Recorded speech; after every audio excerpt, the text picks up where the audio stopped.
Samahan niyo ako dahil sisimulan natin ang kwentong ito sa isang lalaking biglang nagising sa loop ng madilim na kwarto. Punong-puno ng benda ang ulo niya, at kitang-kita sa mukha niya ang matinding pakalito at hirap sa pahinga. Doon lang niya na-realize na nakahiga pala siya sa hospital bed habang may ibebag na nakasabit sa tabi niya.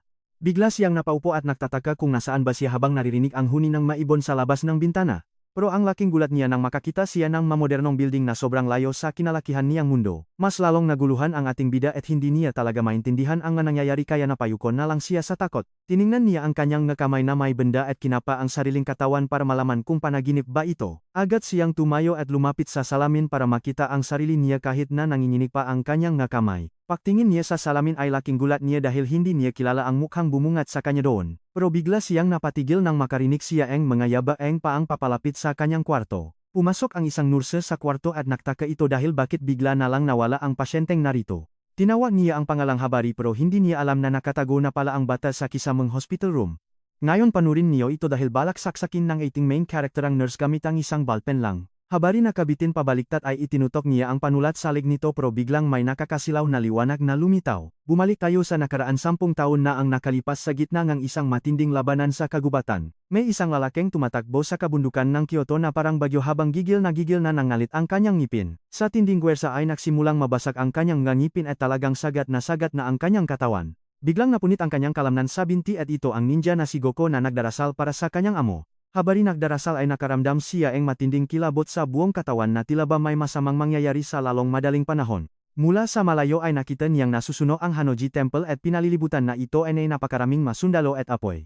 Napahawak si Goku sa kanyang espada nang biglang umulan ng nagbabagang palaso mula sa langit na tumatama sa manakawal. Todo iwas ang ninja habang nakikita niyang isa-isang bumabagsak ang kanyang mga kasamahan. Sobrang gulo na ang paligid dahil sa naglalagablap na templo at natatakot na siya para sa kaligtasan ng kanyang Panginoon. Dito na sumabo ang blue aura sa kanyang katawan at ginamit niya ang kanyang ninja skill para pagalingin ang binti. Alam kong nagtataka kayo pero kayang pagduktungin ng teknik na ito ang napunit niyang kalamnan sa isang iglap lang. Tumalon siya sa gitna ng apoy para sumaklolo pero may humarang sa kanya at sinabing hindi raw siya makakalampas. Nakilala siya ng kalaban bilang ang personal na ninja ni Nonatade kaya naman na handa na si Goku sa pakikipagbagbakan. Ang kanyang kalaban ay si Ryuga ang sikat na mamamatay tao kaya mabilis na sumugot si Goku para harapin ito. Galit na galit siyang umatake nang may kasamang matinding kapangyarihan pero tinawanan lang siya ni Ryuga dahil sayang daw ang laban. Inihanda ng samurai ang kanyang espada at mabilis itong ihinampas sa ating bida na parang kasing bilis ang tuno. Pero mas mabilis si Goku at nahuli niya agad ang dulo ng espada ng kanyang kalaban. Dinuro niya ang sandata eng kaway gamit ang sariling lakas dahil para sa kanya ang bilis eng tuno ay mabagal lang. Nagulat si Ryuga dahil nabali ang kanyang espada at doon lang niya napansin ang mga nagliliwanag na tattoo sa katawan ni Goku. Isa palang superhuman ang ninja na ito na gumagamit ng lakas ng kalikasan kaya naman ipinakita niya ang tunay niyang galing. Isang napakalakas na sipa sa muka ang ibinigay niya sa samurai at agad itong tumba habang nagpapatuloy si Goku sa pagtakbo. Bago pa man bumagsak ang kalaban sa lupa ay bigla na lang naglaho ang ating bida sa sobrang bilis. Agad siyang nakarating sa pinakailalim ng templo habang hinahanap ang kanyang Panginoon sa gitna ng naglalakihang na apoy sa paligid. Pero isang nakakakilabot na eksena ang bumungat sa kanya dahil tila naging parang porcupine ang katawan ng kanyang amo dahil sa mga espada. Napayat na lang ang ninja nang makita ang kalunos-lunos na sinapit ng kanyang master. Isang misteryosong kamay ang lalong nakpabaon sa mga espada at napasigaw na lang si Goku sa pangalan ni Nunaga. Sa tabing bangkay ay naroon ang salarin na nakasuot ng 1-8 mas at puno ng tattoo sa katawan kaya galit na tinanong ni Goku kung sino ba siya. Sumugot siya para ipagiganti ang kanyang Panginoon pero tila nakangiti lang ang misteryosong lalaking ito sa likod ng kanyang maskara. Buong lakas siyang umatake pero parang wala lang ito sa kalaban dahil madali lang niya itong naharangan kahit mabilis ang bida. Sobrang bigat ngang bawat suntok ng ninja na ito na tila ba kayang humiwang bakal na parang keso lang sa talim nito. Kaya ikaw at ako ay siguradong hindi makakalimot sa lupit ng labanang ito. Makita tayo sa susunod. Mga lotsi, samahan niyo ako sa kwentong ito ng isang ninja na sinapak ang kalaban pero na-block lang agad. Easy lang na sinalak ng kalaban ang lahat ng atake niya. Bad trip na si Goku at pilit pinapakita ang mukha nito. Umatras ang nakamaskarang lalaki habang lumulutang at may lumabas na sobrang dilim na aura sa kanya. Nilabas na ang kontrabida ang tunay niyang anyo. Gulat na gulat si Goku sa itsura ang kalaban. Ginamit ng kalaban ang dambuhalang scroll para dumapensa. Napagtanto ang ninja na isang scroll user ang kaharap niya. Tutok lang kayo dahil dito nagagawa ang lalaki ng matinding hand signs para sa teknik niya. Mabilis ang bawat galaw. Binuhos ang villain ang energy sa mata niyang may maskara. Napakawala siya ng malakas na kidlat mula sa langit diretso sa ating ninja. Sa gitna ng apoy, pilit na pinoprotektahan ni Goku ang kanyang sarili. Sinalag niya ang kuryente gamit ang kanyang braso. Pero pagtingala niya ay wala na ang kalaban. Galit na sumigaw ang ninja para bumalik ito. biglang tinawag siyang kanyang master gamit ang huling lakas nito. Sabi ng master, huwag na siyang mag-alala.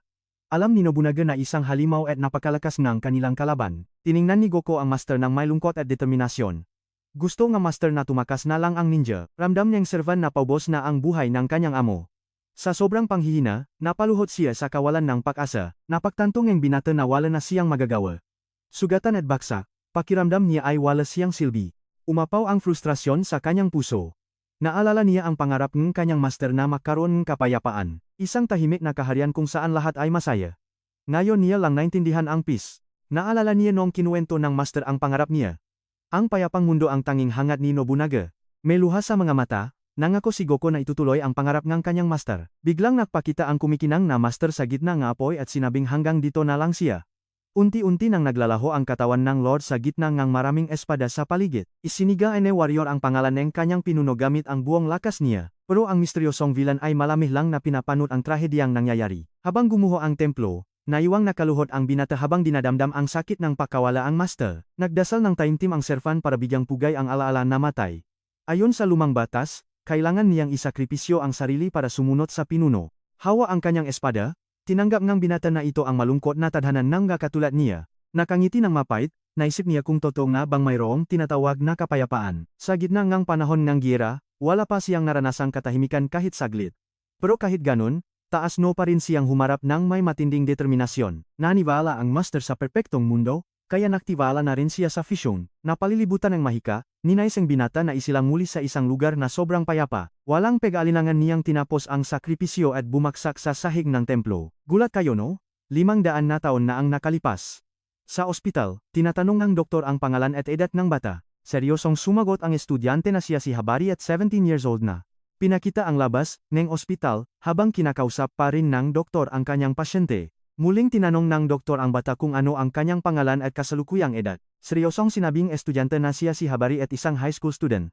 Ngumiti ang doktor at sinabing maaari na siyang lumabas. Paglabas niya, binati siyang nurse at binanggit na magsisimula na rin ang klase. Naalala ng binata noong nagising siyang lito at muntik nang atakihin ang nurse mula sa kisama ng kwarto. Nakahinga siya ng maluwag dahil buti na lang at hindi niya nasaktan ang babay. Habang naglalakad sa kalsada, naisip niyang ninja na talagang napaka-weird ng nga nangyayari. Mukhang ang lumang kaluluwa ng warrior ay pumasok sa katawan ng estudyanteng ito na nachoma. Naalala ang binata ang kanyang master at ang payapang mundo na pinapangarap ang kanyang pinuno. Sigurado siyang malubha siyang nasugatan nun sa sunok. Kahit hindi niya alam kung paano siya napunta sa future, tinanggap niya ito. Tumingin siya sa magandang langit ng lungsod at napatawan ng mahinhin at sobrang kalmado. May magina na masayang naglalaro kasama ang gisang uta sa gilid ni kalsada. Nasaksihan nating dalawa ang payapang mundong pinapangarap lang niya nun. Samahan niyo ako dahil kahit lumambot ang mukhang ng bida rito, siguradong magugulat kayo sa kanya. Ngiting wagas ang ating bida dahil sa wakas ay nahanap na niya ang kapayapaan. Napagdesisyonan niyang subukang mamuhay ng tahimik sa bagong panahong ito na sobrang ganda para sa kanya. Pero maya-maya lang, may naramdaman siyang kakaiba at tila may hindi tama sa sarili niyang katawan. Ang sikip ng suot niyang uniforme kaya hirap siyang kumilos habang naglalakad papasok sa kaniyang paaralan. Bigla na lang hinarangan ng isang higante at dalawang alalay ang kaniyang dinadaanan habang tinatawag siya. Tuwang-tuwa ang buli na makitang buhay pa ang estudyante. Napansin naman ng ninja na kampanteng-kampante ang lalaki at wala itong nararamdamang anumang panganib sa kaniya. Lumapit pa ang misteryosong lalaki na may malaking ngiti sa kaniyang labi. Inisip tuloy ngiting bida na ang nga ito ay kaibigan ng dating may-ari ngang katawan niya. Siniko siya ng isang alalay at pinilit na bumati sa kanilang boss na si Kumazawa. Tinitigang mabuti ng bida ang higanteng buli habang inaalala ang pangalang kaniyang narinig kanina lang. Dahil magalang ang ating bida, ngumiti siya at binati ang kaniyang akalang kasamahan. Tumawa ang higante at sinabing bumay ang bata pagkatapos ng aksidente nito. Pinaktawanan din ng brute na ito ang nakakatakot na pagkahulo na naging dahilan ng sugat sa ulo ang bata. Biglang sinakal ng higanta ang ling ng bida at nangakong magsasaya silang dalawa sa school. Dito niyo makikita na nanlaki ang gamatangan ninja dahil sa sobrang inosente niya rito. Inisip ng ating bida na ang pagpasok sa paralan ay siguradong isang masaya at magandang karanasan. Sa magulo niyang nakaraan sa giyera, hindi niya naranasang mag-enjoy sa buhay. Kaya ngumiti siya pabalik at nagpasalamat dahil may mga mababait na taong tulad nila na nagbabantay sa kaniya. Sobrang excited ang bully habang hila ang bata salik patungo sa kanilang tambayan sa school. Masayang naisip ngang bida na ito na ang unang pagkakataon na may kasama siyang naglalakad. Sa ganda ang courtyard, naramdaman ang ating bida na nahanap na niya ang tunay na kapayapaan. Pero agad naglaho ang lahat nang makitang tinatapakan ng higante ang isang estudyante para padilaan ang sapatos. Gulong-gulo ang isip ng ating bida sa kaniyang nakita at pilit na iniintindi ang buong sitwasyon. Nagbuga ng usok ang higante at inutusang dilaan ang kaniyang sapatos hanggang sa luminis ng husto ito. Habang tumatawa ang makampon at kinukuhanan ang eksena, sinabi ng bully na magaling ang biktima rito. Pero biglang nagbago ang mukha ng brute at napuno ang galit habang nakatingin sa kawawang batang pula ang buhok. Parang may naalala ang higante at biglang iniba ang usapan.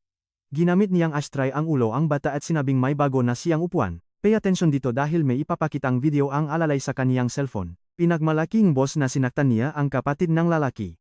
Sa video, makikita ang kawawang babae na pinahihirapan habang nagmamakaawa siyang itigil na ang lahat ng iyon. Umiyak at humihingi ng tawad ang batang babae sa screen habang tinatawanan lang sila ng nabuli. Tawang-tawa sila. Sinabi ng duwag na binalakpan niyang sirain ang damit ng babae para lang maksaya. Galit na galit at nanginginig na sa takot ang lalaki habang nakahiga sa sahig. Hindi na nakatiis ang bata at sumugot sa higante habang nagmamakawang iwanan na ang kaniyang kapatid sa buhay. Pero agad siyang pinatumba ng isang malakas na suntok. Baksak sa sahi ang bata at binantaang ulitin ang masasamang bagay sa kaniya at sa kapatid niya. Galit na sumisiga ang higante sa kaniyang harapan. Marahas na hinila ang buhok ng bata at pinilit siyang humingi ang tawad ng paulit-ulit sa harap nila. Tahimik lang na nanonood ang dating ninja at biglang naging seryoso ang kaniyang muha sa nakitang kalupitan. Kalmadong naglakad ang bida papunta sa lider ng bully at walang takot na hinawakan ang balikat nito. Nagulat ang kaniyang kampon sa ginawa niya habang ang higante naman ay lumingon ng may halong kaba sa muha. Siyempre, walang idea ang bida natin sa teknolohiya kaya hindi niya talaga naintindihan ang video sa cellphone. Pero alam nga batang mandirigman na ang kaduwagang tulad nito ay labak sa tunay na kapayapaan. Dahil dito, sinabi niyang walang mas nakakatawa pa sa mahinang nananakit nga taong walang laban sa kaniya. Nagulat ang estudyanteng nasa sahig dahil sa hindi inaasahang lakas ng loop na ipinakita ng kaniyang kaklase. Pero dahil sa mong na ito, naginit siyang gulo na kay ganch at galit na hinarap yung gating bida. Sa totoo lang, gusto lang umiwas sa gulo ng bida at nagsasabi lang siyang ng totoo rito. Seryosong sinabi ng dating ninja na wala siyang magandang alaala kaya inutusan niya ang higante na ipakita ang gagawin. Tinaas niya ang kaniyang paa, para padilaan ito at diyan muna natin iwan ang ating bida ngayon. Simulan na natin ang kwento dahil gigil na ang duwag na leader na ito. Sobrang pikon na ang brute na ito at ramdam na natin na magsisimula na ang bakbakan. Pumalakak ang higante at minaliit ang bida. Akala niya ay galing lang ito sa ospital. Natunon na ang nakamaunang monster na ito at nangakong tuturuan ang hero ng leksyon. Kahit may banta, chill lang ang dating fighter at wala siyang bakas ang takot sa kalaban. Nanlilisik ang ngamateng duwag habang sumusugod at nakpakawalang suntok sa ating bida. Tuwang-tuwa naman ang sidekick habang vinivideo ang lahat, akala nila ay tapos na ang bida. Pero hindi nila alam na medyo lito pa ang bida sa bago niyang buhay kaya hindi nakafocus. Nagula ang hero sa bilis.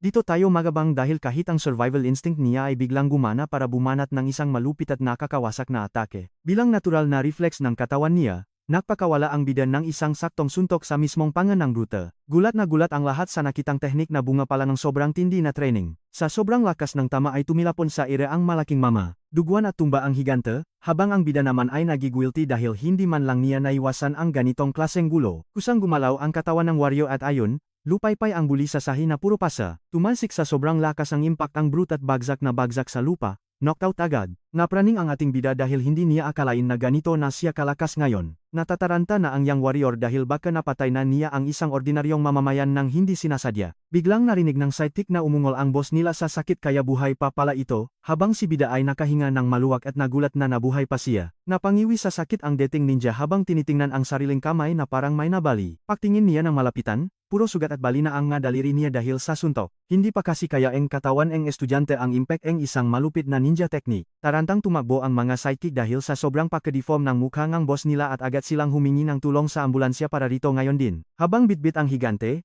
nangako silang mahihiganti. Tahimik lang na nanonood ang bida at masaya siyang hindi naman pala tuluyang na-deadball ang kalaban. Nilapitan naman ng ating hero ang red-haired na estudyanteng nakahiga pa rin sa sahig.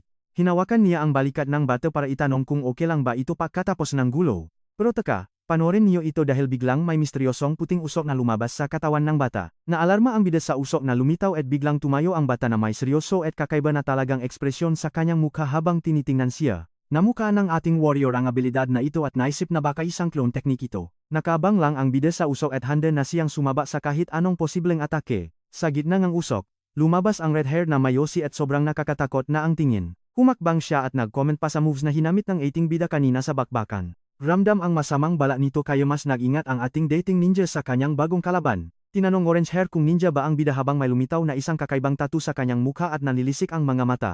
Napansin ng warrior na nakita ang birthmark kaya naintindihan na niya ang sitwasyon. Humithit ngang, Yoshi ang misteryosong estudyante bago ibinunyag ang kanyang tunay na pagkatao rito. Nagpakilala siya bilang si Hattori na patnang sikat at kinatatakutang ninja union sa buong bansa. Biglang naglaho ang kanyang uniform at lumitaw ang isang black and red na tactical ninja outfit. Nag-handsign ang assassin at handa na siyang itumba ang bida sa gitna ng usok habang sinasabing mission niya ang burahin ang ating hero. Gulong-gulo ang ating bida kung ano ba itong ninja union at mission na sinasabi nito. Tinitigan niya ang lumuluhod na assassin at pilit inaalala kung sino nga ba itong si Ninja Hattori. Sa isang iglap, sumugot ang kalaban ng sobrang bilis kaya nagulat at nanlaki ang nga mata niya. Mula sa itaas ay nagagis ang assassin ng dalawang kakaibang bagay papunta sa direksyon ng ating bida. At dito tayo magtatapos. Shuriken na vape pala ang gamit ng ating kalaban. Samahan niyo ako dahil hihimayin natin ang bakbakang ito na parang isang tunay na purong gayon. Sabay gawa ang handsign itong kalaban at sumigaw ang teknik niya. Pinagzalikop ng assassin ang mga kamay niya at nag-launch ng delikadong smoke bomb. Sumabog ito sa semento at naglabas ng makapal na puting usok sa buong school courtyard. Mula sa look nga makapal na usok, sumigaw ang kalaban. Smoke prison daw ang pangalan nun. Gulat ang bida natin at mabilis siyang pinalibutan ng nga usok na lumalabas mula sa sahig. Biglang umikot ng mabilis ang hamok at naging parang ipu-ipo sa paligid ng batang warrior natin. Kahit malabo ang paningin, pilit pa rin tinitignan ng student mula sa nakaraan kung anong nasa likod nun. Dumampot ang bida ng tubo para maging improvise na weapon dahil hindi niya gets kung bakit siya inaatake ng ganito. Kinuha niya ang bakal sa sahig para depensahan ang sarili. Pero kahit lito ang isip, alam ng batang ninja na hindi siya pwedeng makrelax sa sandaling ito. Gamit ang tubo sa kamay, sinalag ng dating ninja ang biglaang atake mula sa loop ng usok. Rinig ang tunog ng naumpugang bakal at bakas sa kanilang namata ang tinding ang galit sa isa-isa. Tutukan niyo ito dahil kahit agrabyado ang bida, hindi siya basta-basta susuko rito. Shock ang assassin nang ma-realize na booking na pala ang Hallows perfect niyang disguise. Trabaho naman talaga ng mga ninja ang mag-disguise para kumuha ng impormasyon at pumasok sa mga importanteng lugar nang hindi napapansin. Kunwari ay mahina sila para maloko ang lahat ng natao sa paligid nila. Nagtatago sila ang kuko at namumuhay ng normal hanggang sa dumating ang oras para umatake sa target. Biglang magbabago ang kanilang mamong mukha at lalabas na ang tunay na takot na itinatago nila. Dito na nila ilalabas ang kuko at papatayin ang target ng walang kahit anong awa. Hanggang hanga ang kalaban sa galing ng bida magtago ngang lakas. Habang ramdam naman ng fighter na matindi itong skill ng redhead. Alam ng bida na malakas si Hattori at napapaisip kung may iba pang ninja rito. Habang distracted ang bida, inasar siya ng kalaban dahil masyado raw siyang madaming iniisip habang nasa gitna ng bakbakan. Sinadya ng assassin na bugahan ng usok ng kanyang sigarilyo ang muka ng ating bida. Habang mahapdi ang nga mata, minura ng bida ang kalaban dahil sa maduming laro nito. Mabilis na gumalaw ang redhead ninja at nasugatan ang braso ng bida. Napadaing sa sakit ang bida dahil sa malalim na sugat, pero bumawi siyang isang malakas na sipa para mapalayo ang assassin sa kanya at makadistansya. Sinamantala ng kalaban ang usok para maglaho at maghanda ng kanyang susunod na move. Aminin niyo, nakakabad trip talaga ang ganitong kalaban na puro tago lang ang alam sa laban. Sumigaw ang bida. Pinapatigil niya ang laban dahil gusto lang naman niyang malaman kung anong nangyayari. Sinabi ng batang warrior na ayaw niyang makipag-away at kailangan niya lang ng paliwanag. Sabi ng boses ng kalaban, may delikado raw na ninja at serial killer sa district na ito. Inamin niya na ang misyon niya ngayon ay tugisin at tuluyan nang tapusin ang kriminal na yon. Napansin ang bida na magaling talagang magtago ang presensya itong lalaking ito habang nakatago. Mabilis na duman ang anino na parang kidlat. Smoke style pala yon. Parang fire style na alam ng iting bida nung paman. Teknik pala ito para sa tahimik at mabilis na pag-attack para hindi ka agad mapangsa. Akusasyon nege kalaban. Suspect ang bida dahil hindi raw siya registered sa union nila. Pero sagot ng bida, gusto lang niyang mabuhay ng tahimik at payapa sa bagong mundo na ito. Tumawa lang ang assassin at tinawag siyang sinungaling dahil hindi siya naniniwala sa sinabi nito. Biglang may humawak sa binti niya. Sabing lalaki, walang ninjang namumuhay ng tahimik sa mundong ito dahil professional assassin daw sila. Na-realize ng bida na smoke clone lang pala iyon at braso lang ang tuturito. Biglang nabatongang, matatalim na kay ang assassin mula sa makapal na hamok. Pinalibutan siya ngang ngatalim at sinabihan siyang katapusan na niya. Pero sa seryosong tingin ng bida, alam niyang tama ang hinala niya simula pa nung umpisa. Pumikit siya ng kalmado. Tanggap na niya ang sitwasyon at ang katotohanan ng bagong era. Kahit papalapit na ang napatalim sa kanyang lig, nanatili lang siyang kalmado. Totungang may mga malalakas na ninja warriors pa rin pala sa bagong panahon. Alam na ng bida ang ibig sabihin nito at biglang may asul na aura sa lig. At diyan muna tayo magtatapos. Naglabas siya ng asul na energy at ramdam ang galit dahil ang inakala niyang kapayapaan ay isa palang malaking kasinungalingan. Handa na ba kayo? Tara at panurin natin ang paglabas ng lakas na yayanig sa lahat. Sa isang pagsabog ng enerhiya, tumilapon ang makunay at nawasak ang smoke prison ng kawe. Shook ang assassin dahil hindi niya magets ang nangyari. Akala niya kasi ay sapat na ang pek-track sa init ng katawan at galaw sa lugang usok. Malaking advantage sana ito sa labanan, pero hindi niya inaasahan ang sunod na mangyayari. Nung inilabas ng ating bida ang kanyang special ninjutsu, biglang nagiba ang ihip ng hangin. Takot na takot ang asasin nang mapansin niyang ang presensya ng kalaban ay tuluyan nang nagbago. Lumawak ang aura ng dating fighter at binalot ang buong battlefield. Pinagpawisan ng malapot ang kaaway at paralisado sa takot dahil sa sobrang bigat na pressure. Dahil sa tindingang presensya ng batang warrior, hindi na siya malokit niyang asasin. First time sa buhay ng ninja na ito na mawalan ng target kaya naman nagpanik na siya ng tuluyan. Desperado na ang lalaki na mahanap ang estudyante, pero parang nasa paligid lang niya ito. Nagtataka ang kaaway kung nasaan na ang bida kaya tumingin siya sa lahat ng direksyon. Pero biglang may malamig na patalim na tumutok sa kanyang leg mula sa likuran. Biglang lumitaw ang warrior ng walang tunog, at hindi makapaniwala ang assassin sa tindingang bilis nito. May kasamang ngiting tagumpay at nagniningning na mga mata, sinabi ng hero na tapos na ang laban. Nganga na lang ang modernong ninja, talon-talo na siya at bilip na bilip sa galing ng kanyang target. Dito niyo makikita kung gaano kalakas ang bida natin, na sinasabing tigo na sana ang lalaki kung kalaban talaga siya. Naguluhan ang assassin kung anong ibig sabihin ng era na ito, hanggang sa magpakilala ang bida bilang ang maalamat na si Goku. Sinabi ngang hero na muli siyang nabuhay sa panahong ito, at napasigaw na lang ang assassin sa gulat at hindi makapaniwala. Tinitigan lang ng dating fighter ang modernong ninja habang pinapaliwanag ang kanyang sitwasyon. Sinabi ngang maalamat na binata na galing talaga siya sa 500 taon mula sa nakaraan. Dahil dito, nakiusap ang bida sa lalaki na turuan siya tungkol sa mga bagay-bagay sa bagong mundo. Nagtanong din siya kung saan pwedeng kumain ng masarap.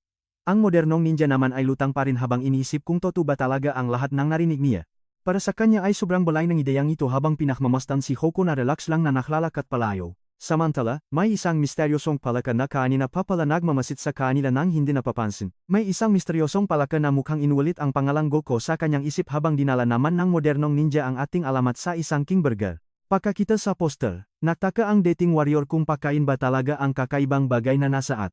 Hindi makapaniwala ang lalaki mula sa nakaraan at tinanong kung matatawag ba talagang meal ang nakita niya. Kinumpirma ito ang modernong ninja at pinaliwanag na ang tawag sa putaheng iyon ay hamburger. Sinubukan pang redhead na kunin ang number ng cashier pero nabasted lang siya sa harap ng marami.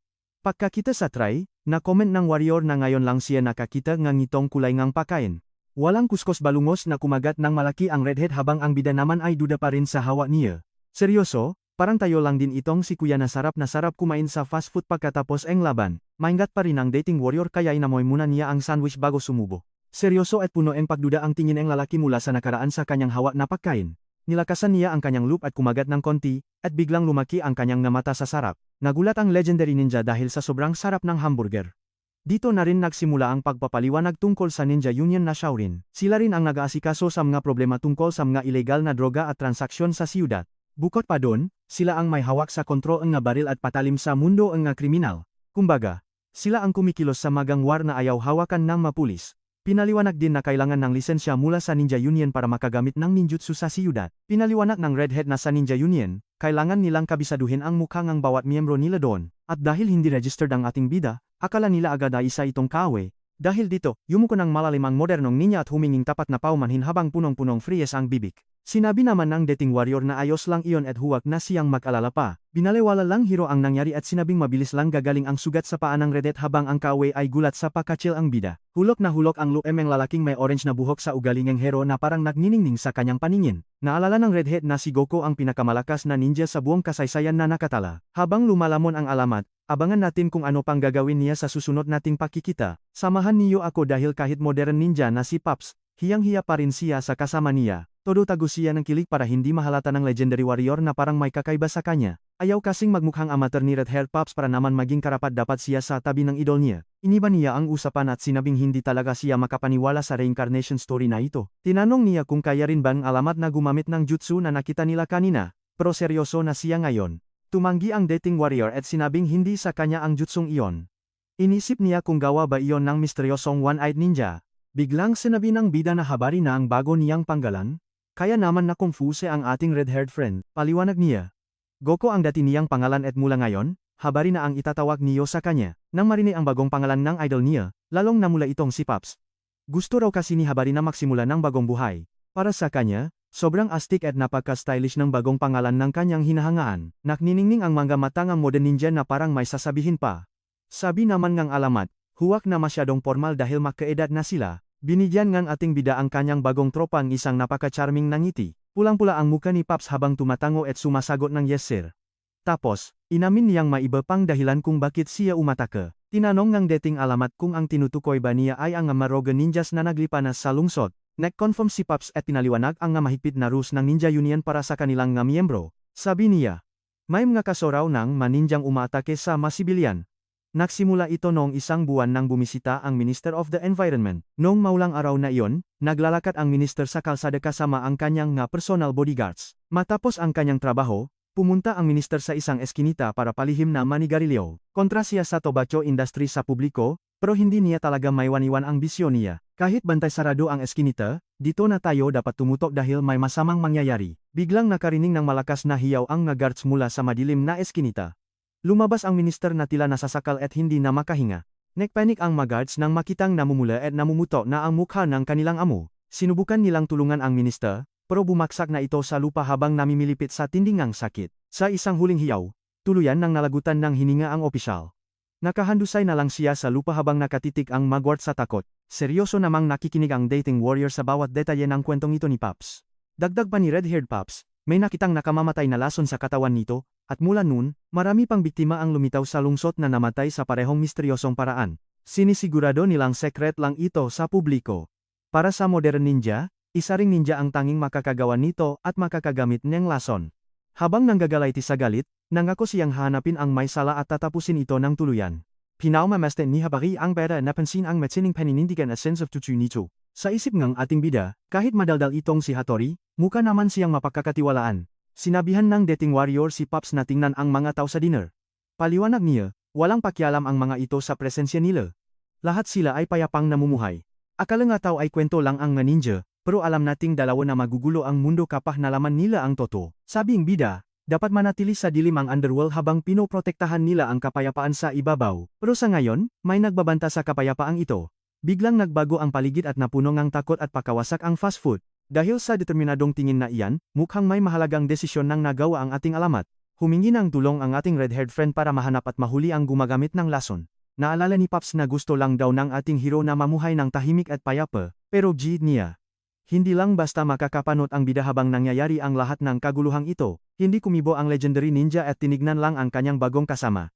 Pinagnilayan niya ang bago niyang buhay sa mundong ito. Iniisip niya ang panahong sumusunod lang siya sa utos ng kanyang Panginoon, at ngayon ay may bago na naman siyang gagawin. Naalala niya ang kanyang dating master na nangarap ng isang mapayapang mundo para sa lahat.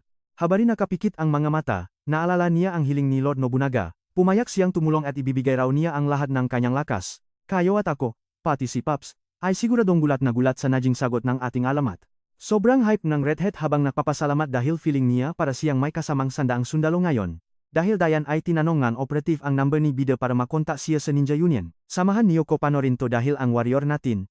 Walang kaalam-alam kung ano yung tinatawag na number. Paliwanag ni Orange Hair na smartphones na ang gamit ng lahat para mag-usap sa panahon na yon. Inabutan niya ng phone ang partner niya at nagdanong kung kanya ba ito.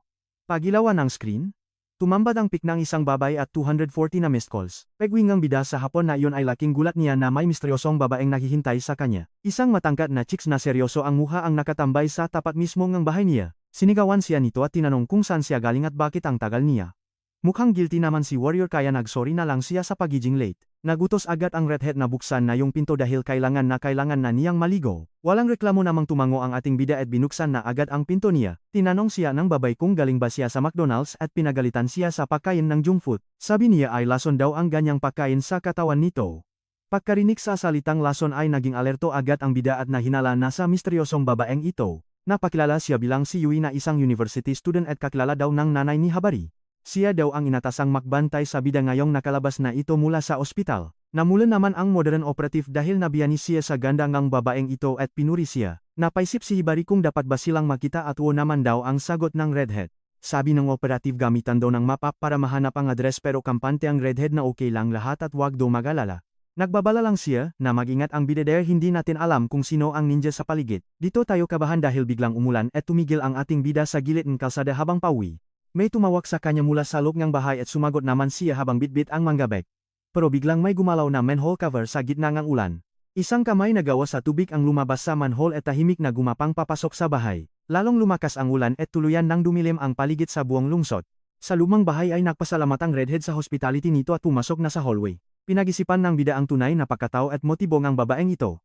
Naalala niya ang sinabi nito tungkol sa lason kaya lalo siyang naging alerto at naginala sa kanya. Pagod na napatingin ang warrior at inisip kung mapagkakiwalaan ba talaga ang babaeng ito. Pinuring ang babae kung gaano kalinis ang apartment pero nagulat ang bida sa sinabi niya. Ang inaalala lang ni Hibari ay kung bakit ang bigat ng daladalang maleta ng babaeng ito. Para sa kanya ay sobrang kakaiba ang bigat nito at may pakiramdam siyang may maling nangyayari. May pilyong ngiti ang redhead habang sinasabing may dala siyang sorpresa sa loob ng maleta para sa kanya. Kayo ba? Alam niyo na ba ang laman? Dahil leking gulat ng lahat ng ilabas ng babae ang mga mabibigat na gamit sa mula sa maleta niya. Sinubukan pang isara ng bida ang maleta sa bilis niya pero mas mabilis sa kanya ang babae. Sabing babae ay mukhang mahirap sa school niya kaya daw sinubukan nitong tumalon sa rooftop noon. Ngumiti ito at sinabing para matalo ang mga malalakas ay kailangan niya ng tulong nito. Inabutan siya nito ng basong may kakaibang pulbos.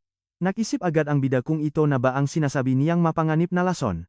Pero sinabi ng babae na protein powder lang pala ito para sa kanyang workout at training. Nalito lalo ang bida dahil wala siyang kamuang-muang kung ano ba yung protein na yan. Habari nakaupo sa sahig ay tinawag siyang lampa ang babae gayang dati nilang samahan. 10 taon na daw nung huli silang nakita. Tapos naglabas pa siya ng dumbbell at kung ano-ano pang weights mula sa maleta. Gulat na gulat ang bida mula sa nakaraan nang makita ang damingang kagamitang dinala nito. Reklamo ng babae na masyado siyang payat at wala man lang muscle sa katawan para lumaban. Dapat na daw siyang make training agad. Bilang ate niya ay hindi daw ito makatulog sa sobrang pag-alala sa kalagayan niya. Tulala lang na nakahawa sa mga dumbbell ang ating bida habang hindi maintindihan ang nangyayari. Tinuruan pa siya nito kung paano gamitin ang mga gamit habang nagrereklamo na wala siyang alam. Inisip ngang warrior na baka isang kalaban lang itong nakadisguise para lokohin siya sa oras na iyon. At diyan natin napatunayan na hindi siya kalaban. Gusto lang talaga niya tumulong at alam nating solid na makapatid itong dalawang ito. Tara, samahan niyo ako sa kwento ng warrior na ito na hindi na alam ang gagawin sa buhay niya. Sabi ng babay, tinulungan daw siya ng nanay ni Hibari kaya naman andito siya para bumawi ng utang na loob. Bigla niyang sinabi na makikitira siya doon habang mahigpit na nakahawa sa kanyang nga bitbit na gamit. Ngumiti ang babae at nakiusap na huwag na niyang tatangkain uli ang magpakamatay. Tulala lang ang bida natin habang pinapanood siyang may bitbit na dumbbell sa kanyang nga kamay. Iniisip tuloy niya kung amin na ba siya na hindi siya ang totoong Hibari na kilala ng dalaga. Pero bago pa siya makapagsalita, inunahan na siya ng babae na mukhang pagod na talaga. Ang init daw at malakit sa pakiramdam kaya kailangan na niyang mag-shower agad para lumamig. Nagreklamo pa siya sa layong ang stasyon tapos bigla na lang nahubat sa harap ng ating bida. Nanlaki ang mga mata ang dating warrior dahil sa sobrang tapang at biglaan na ginawang baba. Hinagis lang niya ang mga damit sa sahi at nakpakuhang ang tuwalya para makapagsimula na siyang maligo. Pulang-pula ang mukha ang warrior natin habang iniisip kung nawala na ba ang hiya sa mundo paglipas ang 500 taon. Pumasok na nga ang babay sa shower para mag-relax habang ang bida natin ay matiyagang naghihintay sa balcony hanggang sa matapos ito. Kinuha niya ang cellphone at tiningnan ang picture ng babay na ang panggalan pala ay Yui. Naisip ng warrior na isa lang itong normal na tao na kaibigan ng nanay ni Hibari. Pero biglang, ngayon, panoorin niyo ito dahil isang asul na kidlat ang biglang tumama sa ulo ating bida. Nalisik ang mata niya na parang may naalalang importante. Tumayo siya at pumunta sa balcony para panoorin ang ulan na nagsisimulang pumatak ng malakas sa labas. May isang misteryosong lalaki rin na nagabang sa ulan at nagsabing palaging may nangyayari kapag bumubuhos ito. Naging alerto ang bida natin dahil alam niyang ang ulan ang paboritong pagkakataon ng maninja para umatake. Natatakpan kasi ang tuno ang ulan ang mayabak kaya mas madaling makapasok nang hindi napapansin ang sinuman. Gamit ang kanyang matalas na paningin, sinuri ng dating warrior ang lahat ng pwedeng pasukan sa buong bahay. Nakita niya ang kaysa isang main entrance at nahanda na sa anumang atake na pwedeng manggaling sa direksyong iyon. Binilang din niya ang 3 bintana sa unang palapak at 2 pa sa taas na kailangang bantayan ng maigi para walang makalusot. Nakangiting kampante ang bida natin dahil pakiramdam niya ay bantay sarado na niya ang lahat ng lagusan sa bahay. Pero habang busy siya sa pakbabantay, tapos na palang maligo ang red-haired girl at naglalakat na siya sa banyo. Biglang may kung anong nilalang nagawa sa tubig ang nabuo sa sahig at lumapit sa dalaga. At heto na, alam ko na iniisip niyo pero nakapasok ang kalaban sa isang secret entrance na hindi alam ng bida. Kalmado lang si Yui at hindi napansin ang kakaibang presensya sa likuran niya. Lumingon siya dahil may naramdamang kakaiba sa hangin pero wala naman siyang nakitang kahit ano sa paligid. Pero paharap niya uli, nandun na pala ang water creature na handa na siyang sunggaban anumang oras. Lumabas ang nakakatakot na mukha ang monster na may matatalas na ngipin. Bigla nitong hinawakan ang babay at may lumabas na kakaibang marka sa balikat nito. Napasigaw sa takot ang dalaga at nangasar pa ang halimaw gamit ang mahaba at nandidiri nitong dila sa harap niya. Sa isang iglap, dumating ang bida natin at biniyan ng isang solidong suntok sa mukha ang monster. Pinotektahan niya ang babay habang tinititigan ang kalaban ng may matinding galit sa kanyang nga mata. Sumigaw ang dalaga sa pangalan ni Hibari dahil sa sobrang gulat at pasasalamat sa pagliligtas nito. Pero napansin ng dating warrior na parang wala lang epekto ang suntok niya sa nilalang na tubig. Pakiramdam niya ay parang tubig lang talaga ang sinuntok niya. Sinabihan niya ang babae na magtago muna habang hinaharap niya ang halimaw ng harapan. Sobrang takot ngen dalaga kaya agad siyang naktaklop ngen tuwalya at sumunod para hindi na siya makasagabal pa. Pinanot ng warrior ang paglayo ng babae bago ibinalik ang buong atensyon sa kalaban niyang tubig. Mabilis na bumalik sa dating anyo ang halimaw na parang walang nangyaring pinsala sa kanya. Hinarap siya ang bida at narealize na isa rin itong ninja na may special abilities. Tumawa ng masama ang kalaban habang nalilisik ang dilaw nitong nga mata. Pinuri pa ang water creature ang talas ang pakiramdam ang bida dahil napansin nito agad ang presensya niya. Pinagbintangan naman siya ang warrior na siya ang utak sa likod ng na serial cases sa lungsod. Naglabas ang kalaban ng maliit na goldfish at tinanong ito kung narinig ba ang sinabi ng binata. Ngumisi lang ang halimaw at tinawak na tanga ang bida dahil akala raw nito ay amin siya agad. Pinigan niya ng mahigpit ang goldfish para ipakita ang kanyang kalupitan. Sinabi pa niyang baka magbago ang isip niya kung ibibigay sa kanya ang babaeng niligtas nito. Nagulat at sobrang nagalit ang ating bida sa bastos at kadiring alok ng kalaban. At doon muna tayo magtatapos, pero tiyak na ayaw niyo at ayaw ko ring palampasin ang susunod na mangyayari. Makinig kayo papanoorin natin kung paano ilalampaso ang lodi natin ang water monster. Nagliliyap ang aso niyang mga mata at nangakong tatapusin na ang halimaw na iyon. Binalot ng malakas na aura ang ating bida habang inihahanda ang kanyang buong lakas. Tinawanan lang siya ng water monster at sinabing mas nakakatakot ang tubig kaysa sa iniisip niya bago ito umatake. Hinarap ng bida ang nilalang at sinabing mukhang okay naman daw ang mukha nito. Tinanong niya kung kumusta naman ang puso ang monster bago nakpakawalan ng malakas na counterattack. Ipinasok ng lalaki ang kanyang kamay sa luong katawan ng tubig at hinawakan ito. Napagtanto ng mandirigma ang kakayahan ng monster na gawing tubig ang sarili para iwasan ang mga physical attack.